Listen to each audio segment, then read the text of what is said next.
Hello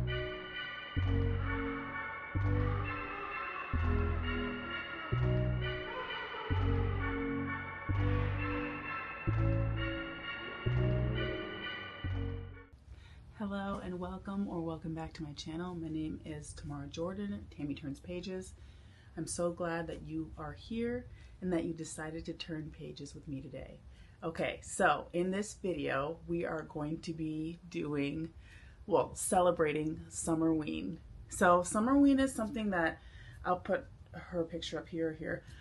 Gabby Reed started a while ago. I'm not really sure when she started, but I have been a long-time subscriber of her channel, and I love Summerween. It's so much fun because I am a very, very avid Halloween and fall lover. So anyway, so any opportunity to pretend like it's fall or Halloween, I'll take it. So whenever she is doing these Summerween, it always takes place in the summer. I think it's halfway between the summer months, from June to September. I think it's halfway through is how she's calculating it, until October. So yeah, so it's this week, July 5th through July 12th. Today is technically July 8th. I unfortunately wasn't feeling that great the last few days. I don't know if it was the change in weather from my traveling or what. I don't know what was happening, but I had like the worst migraines and sinus pressure and stuff, but I'm feeling a little bit better today.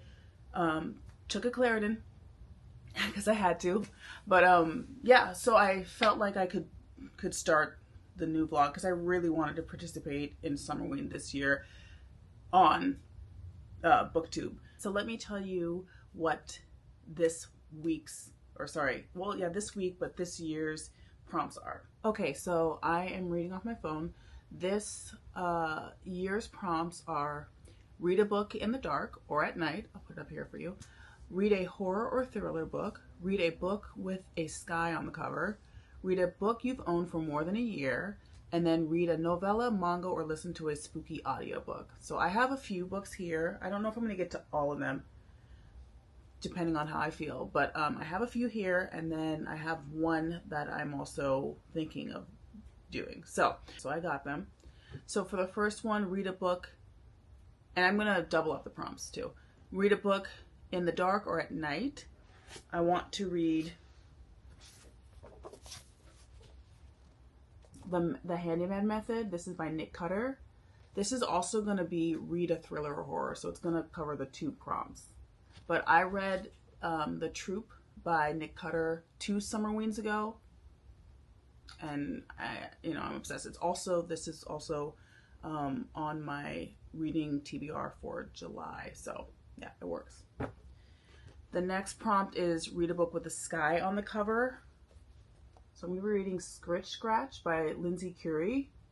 This is probably the last one that I have to read by her. I've read all of her books. This is YA. This is obviously a horror, like a haunting. And then it says read a book that you've owned for more than a year. It's going to be Motherthing. This is by Aanlise Hogarth. I'm so excited. This is literary fiction, but also like horror. And then the last one is read a novella, manga, or listen to a spooky audiobook. All of these I'll be listening to on audio, so they technically can all qualify for that as well. So all of my prompts are technically already... Okay, and the last one I might get to, if I can get this on audiobook. This is Things Have Gotten Worse Since the Last Time We Spoke. This is by LaRocha. I'm terrified of this book. This book is supposed to be really, really scary. But it's a short story, and that would go with the short story. And then I also would be listening to this on audiobook, and I might want to try to listen to this at night as well. So, I don't know. These are the plans for the next 5 days, because today is the 8th.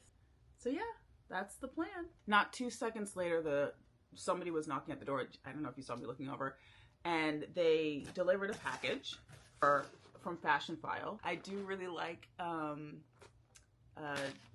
handbags a lot, and I do have a really extensive collection of handbags that I love, but I needed some more. I don't know if I needed, but I wanted some more small leather goods. Currently, this is my handbag currently, and in this handbag, I think, in the back, yeah, this is the small leather good I'm using right now, which I love. I wanted to have a couple more small leather goods. This is the Marc Jacobs Snapshot, one of my most fun bags. I ordered 2.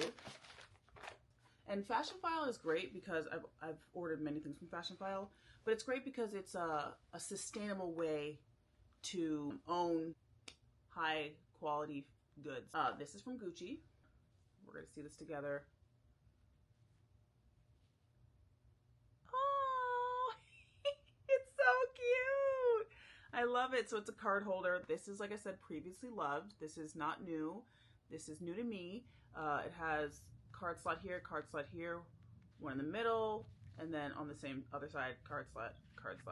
So that's the first one, Gucci, but it's Chanel. Dust cover here. There is the Chanel certificate of authenticity. Let's see. Oh my God, it's, oh, stop it. Oh, I love it. So this is also considered a card holder. This is from Chanel 19, and I have a few black Chanel bags that have the interlocking chain, not the Chanel 19 though, but I thought it would go really well with the ones that I do have, so.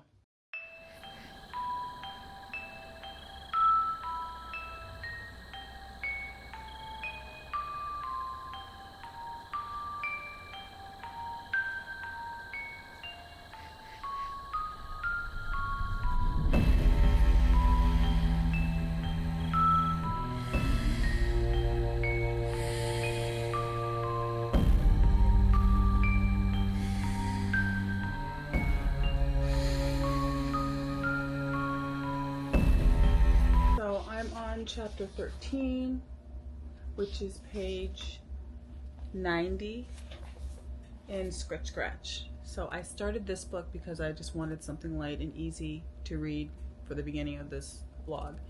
And I'm enjoying it so far. This is the story of Claire.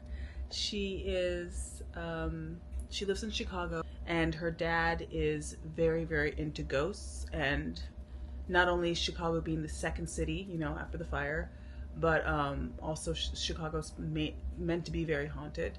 So he is capitalizing on that thing. So he has actually a ghost tour, like bus that he does every single night. That's what this is. And sometimes Claire goes on the tours with him. He does not allow anybody who is under the age of 12, Claire is 12, to go on the ghost tours because he thinks that they're too scary. But one night when she's on a ghost tour with her dad, she sees a boy who is dressed in like a full suit, but is definitely under the age of 12. He's probably like 8 or 9. She does the whole tour with him and sees the boy on the bus, and tells her dad, "Can you wait after everybody gets off? Because I just want to see this boy and talk to this boy." And her dad's like, there was no boy, there was no other children on the bus except for you. She's like, no, there was a child on the bus. But when she goes back, the child is gone. So yeah, so I like Lindsay Currie's writing because she always, you know, it's obviously middle grade, but she's always writing these books about Chicago. She lives in Chicago, and every single book has something to do with Chicago. Well, not everyone. Together We Rot, I don't think had anything to do with Chicago. Together We Rot was one of my favorite books that Lindsay Currie has ever written, and I would recommend that book. She does do these ghost type of books that center around children being either haunted or seeing ghosts, and I really like her writing, and it's fun, it's easy, it's quick. Like I said, I'm about 100 pages in, and this is 274. So yeah, I'm gonna hopefully finish this today or later on today, and we will move on to the next book.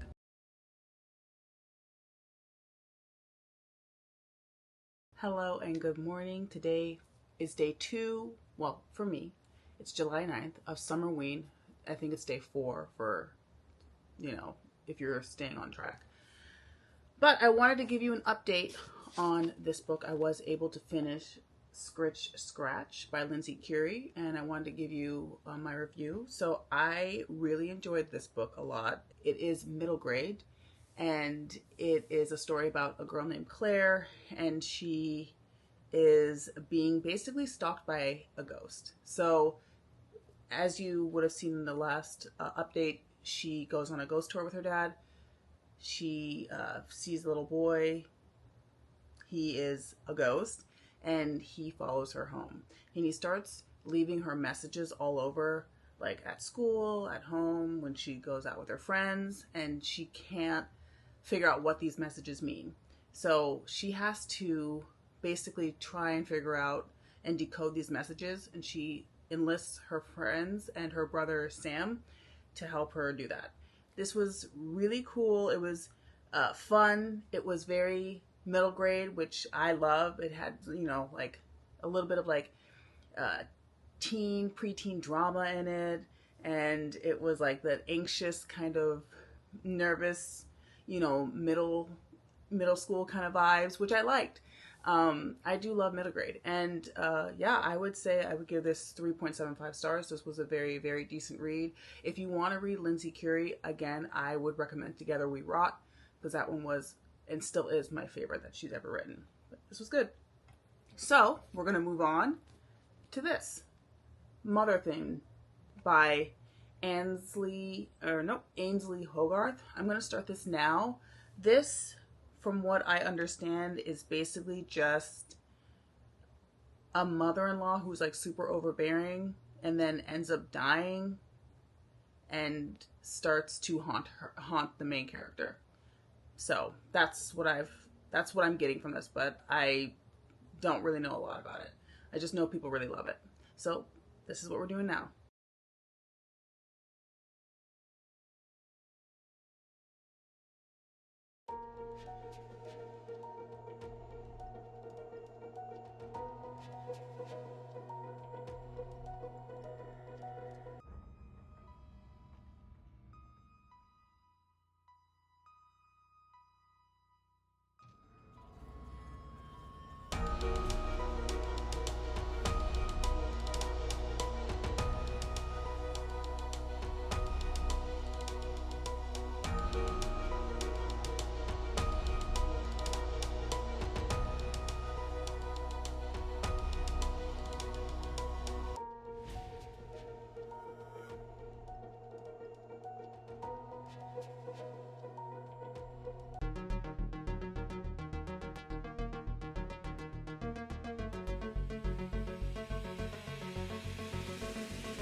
Morning, I wanted to give you an update on where I'm at in Motherthing by Aanlise Hogarth. So this book follows our main character, Abby. She is married to a man named Ralph, and they have a seemingly good relationship. She is trying to get pregnant, or I guess they are trying to get pregnant, and yeah, she's focusing all of her energy on being the best wife and possible mother that she could be. She the only issue in their relationship is that Ralph's mother, Laura, is very overbearing. She constantly tells Abby that she's not doing things right, or that she knows how to take care of the son better than she does, or you're never going to get pregnant, or you're so old, like how are you going to get pregnant, things like that. And then randomly, unexpectedly, the mother decides to take her own life. When she does that, Laura's like, oh, I'm free, you know, I don't need to deal with this anymore. Now I can really focus on being the best wife to Ralph that I can. But unfortunately for her, Laura does not leave the house. She stays, or Ralph says to her, oh, I think she might still be in the basement. I'm on chapter 21, which is page 164. So I'm about halfway through. I'm going to try to finish this book today. I am really enjoying it so far. This is, in my opinion, definitely literary fiction. It is more domestic horror, maybe, if that's a genre. There's a lot of inner dialogue or monologue in her mind. You're getting to know Abby really well, what her anxieties are and what her fears are, because she's constantly going through it and like replaying scenarios in her head and things like that. So yeah, I really like this. This is doing everything that I wanted to do. Literary fiction at its best, as usual. This has definitely gotten some hype, and I can see why. It's not your traditional horror, but I do really enjoy it so far, and I'm having a lot of fun with it. So I'm going to try and finish this book today, and then we're going to move on to the next one. Forgot to tell you too that I'm in all like Halloween gear. So this shirt says, let's see if I can pan down, it says "Welcome to the Haunted Library," and then it says "Spectral Stories in Every Aisle," and then I have my little Halloween pumpkin pants on. And then I have some pumpkin shoes that you will have seen this morning. So I'm really trying to like overdo it today.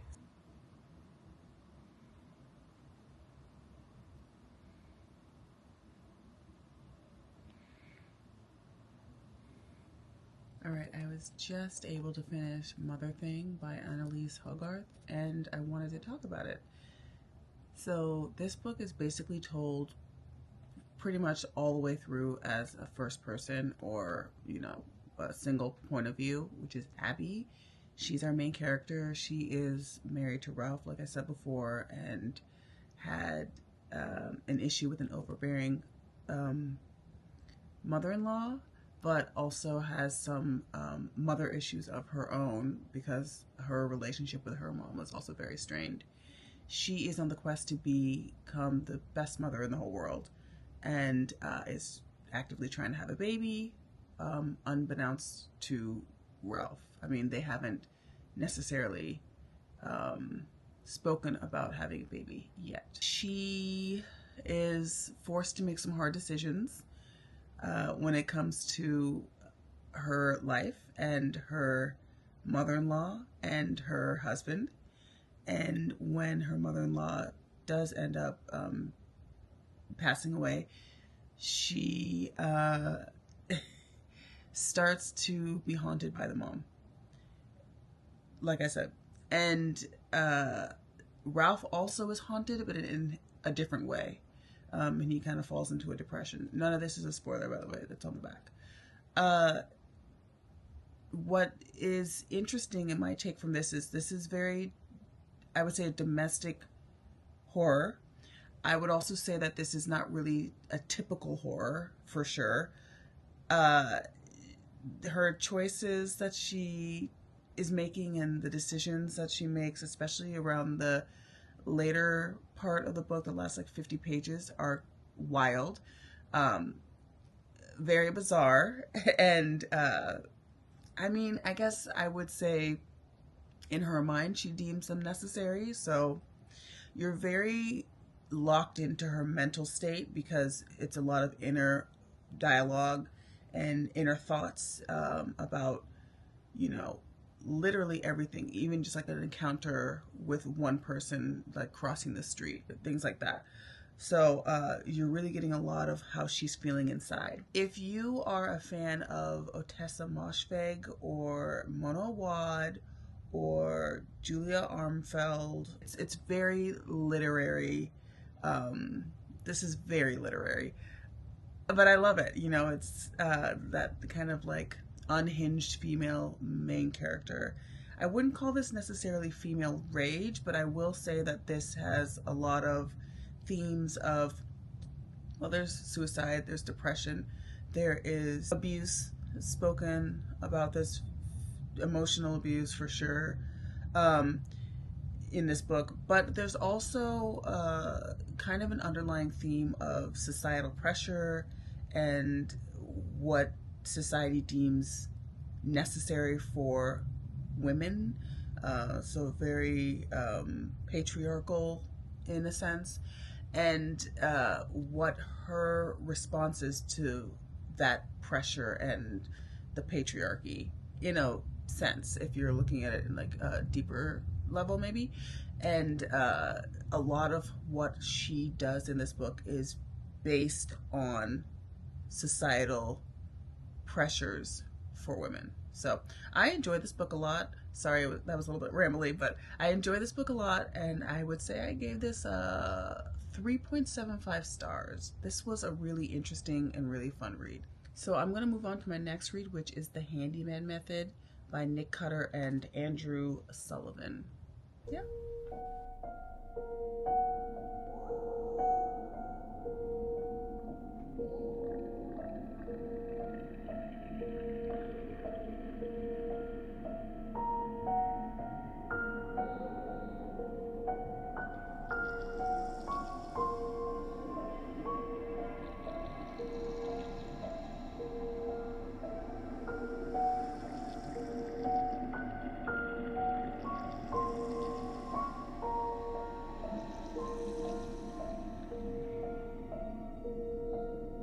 I'm gonna be honest, I'm still not feeling 100%, but yeah, you will see me just start reading The Handyman Method, and I'm like 5 chapters in, so I don't have any updates yet.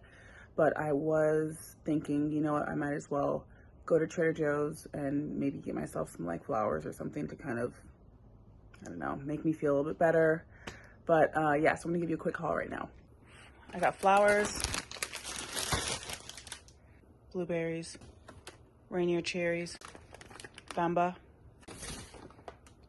chocolate covered strawberries that are frozen, avocados, chicken shawarma bowl, more oat creamer, and a milk chocolate pound plus. I use these for baking.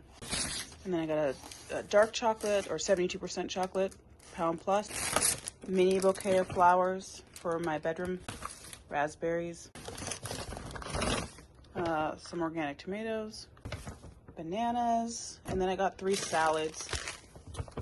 I got 1 of these and then 2 of those. Yeah, I got 2 of these. These are my favorite. I'm gonna have one for lunch right now.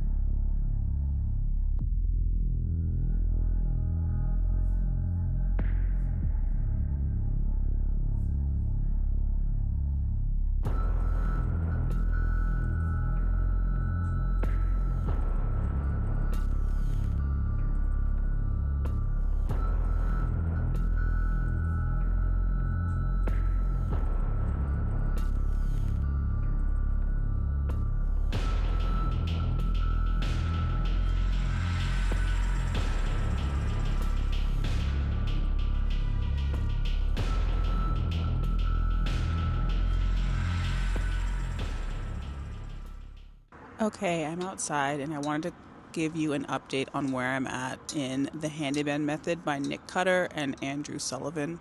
This book follows our 3 main characters, Milo, Trent, and Rita. This is the Saban family.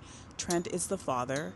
He is the one who is trying to fix up this house, right? So they had to move because Trent lost his job, and now they are trying to fix up this house. But specifically Trent is. Trent found this, I guess it's like this YouTube star, kind of. Well, when he finds him, he's not a star. He only has like 1 video. But his name is Hank the Handyman, hence the Handyman Method. And basically when he's watching these videos, they start populating, more and more videos start populating. And he starts receiving like subliminal messages in these videos because they keep coming up, and it's like starting to make him like go crazy. It's starting to make him like hate his wife and hate his family and you know, want to hurt people. And it's having a similar effect on Milo in a way, except that Milo is not, he's not outwardly hating anything or anyone. He's kind of turning inward.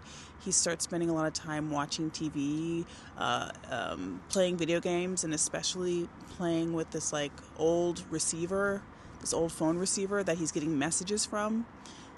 kind of like Trent, and he starts doing really bizarre things to himself and then to things around him. The wife is a workaholic. She is obviously the breadwinner because Trent doesn't have a job, and Trent starts to resent her for that, but also she starts to resent him because he isn't even fixing up the house anymore. He's not really doing anything except watching these videos of this handyman guy. So I am on part 3, which is August. So it's broken up. It's in the summer, which is kind of cool. It's broken up into 4 parts, which is June, July, August, and September. And August is page 146. I'm liking this so far. It has a lot more themes than just like being a haunted house story, because this is basically this is kind of like the house is giving them, it is driving them mad, pretty much is what I'm getting from this book. So I like it. It's kind of reminded me of like some Stephen King, maybe like The Shining. Maybe that's where they got the idea from, but it's kind of giving me that vibe. And I'm never disappointed with Nick Cutter. I really like his work. I really do. So maybe not his strongest work so far, but I do enjoy it. So I will, like I said, I'm about halfway through, so I will come back and give you a review when I'm finished.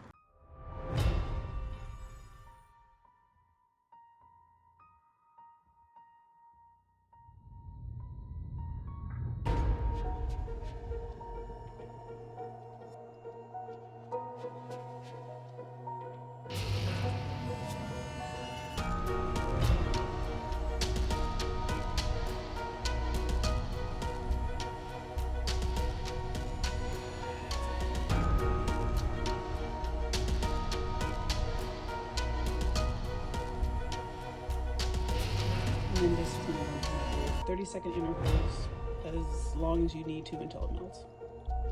Ready to drizzle. I'm going to use a spoon, I think.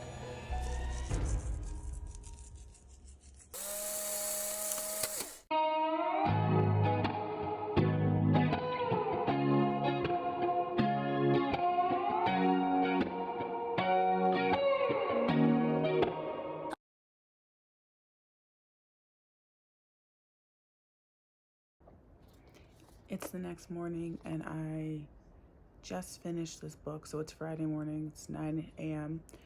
and I wanted to give you my thoughts. So I enjoyed this book. I will say the start felt a little bit slow and I felt like there was some unnecessary language. You would probably want to check your triggers before you're reading this. Some of the things in this book are like homophobia, there's ageism, there's misogyny for sure, there's some child abuse, like unnecessary language, like he was using like P a lot for a woman's, and C and, or I guess they, because it's 2 authors. What else? The ending I felt like was slightly ambiguous. You didn't really know, like you assumed like that something happened, but you weren't really sure. I don't know. It was, I mean, like, I don't want to give it away, but it was an ambiguous ending. But all in all, I had fun reading this. This was not my favorite of Nick Cutter's. My favorite still is The Troop, but I did enjoy this, and I probably would give this a 3.25. This is worth reading if you like a domestic horror, which is kind of like what I read the last one too, a Motherthing. So domestic horror, but also like the classic kind of haunted house story, although it's got a twist to it. So yeah, I enjoyed this. I'm gonna start reading this. This one I'm really scared of. I was gonna read this at night and I was like, no. I'll just read Scricth Scratch at night instead. So because I don't know how I'm gonna feel about this. So let's get started.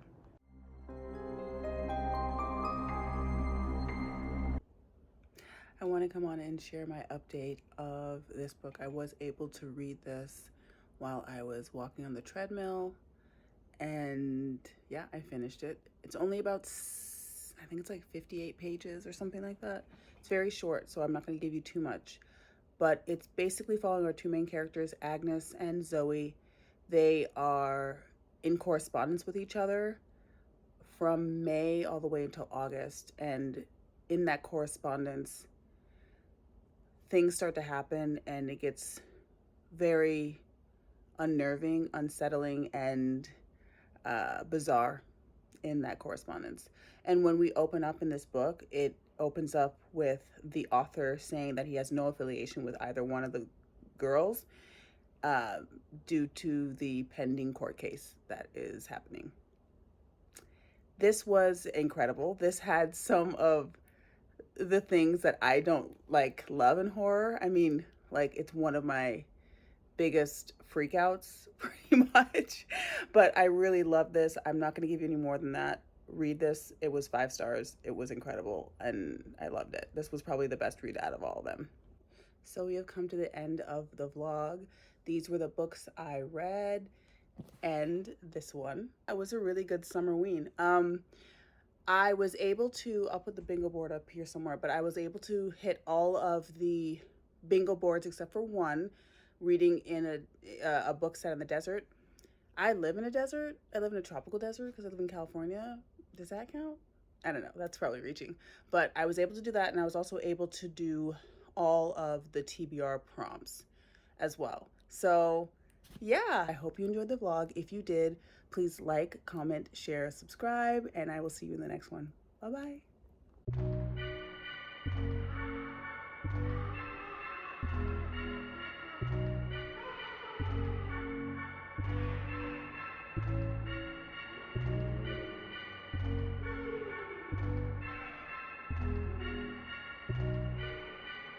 Yeah, just please. I'm sorry. Please don't look at me.